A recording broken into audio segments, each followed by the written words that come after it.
స్తోత్రం. దేవుని వాక్యం వినిచిన ప్రేమన సహోదరి సహోదరులకు దేవుని నామమున శుభాభివందనములు తెలియజేస్తున్నాము. ఈరోజు వేకుమన్నా ఫిబ్రవరి 16వ తారీఖుది. నీవు పరలోకం కొరకు పిలువబడి ఉన్నావు. నిత్య జీవమును గురించిన నిరీక్షణతో కూడిన ఆ నిత్య జీవమును అబద్ధమాడ నేరని దేవుడు అనాది కాలమందే వాగ్దానం చేసెను. తీతుకు 1:1-4 నిత్య జీవార్థమైన వాగ్దానం ఎవరి కొరకు? ప్రపంచం ఆరంభం కాకమునిపే అనాది కాలమందే ప్రతి వ్యక్తి కొరకు ఇది వాగ్దానం చేయబడినది. ఎవ్వరూ కూడా అగ్నిగుండం కొరకు ముందుగా నిర్ణయింపబడిన వారు కారు.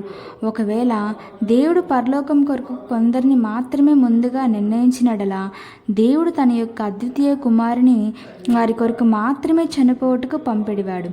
అయితే దేవుడు లోకమును ఎంతో ప్రేమించెను కాగా ఆయన తన అద్వితీయ కుమారునిగా పుట్టిన వాని యందు విశ్వాసముంచు ప్రతివాడును నశింపక నిత్య జీవం పొందినట్లు ఆయనను అనుగ్రహించెను అని బైబిల్ నందు మనం చదువుచున్నాము. విశ్వాసముంచు ప్రతివాడు అను పదజాలమును దయచేసి గమనించండి.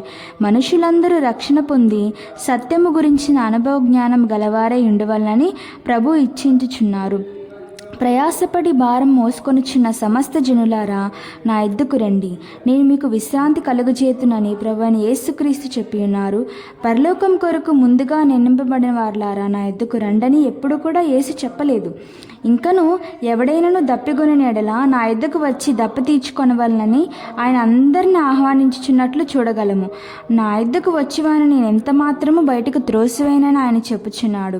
ప్రేమన చదువరి, నీవు నరకాగ్ని కొరకు దేవుని చేత నియమింపబడిన వాడవని ఎప్పుడైనా నీ గురించి నీకు ఆలోచన వచ్చిన ఎడల అది సాతాను బోన్లో నిన్ను చిక్కించి ఎత్తుగడ్డ అని తెలుసుకొనుము. యేసు ప్రతి ఒక్కరి రక్షణ నిమిత్తం మరణించెను.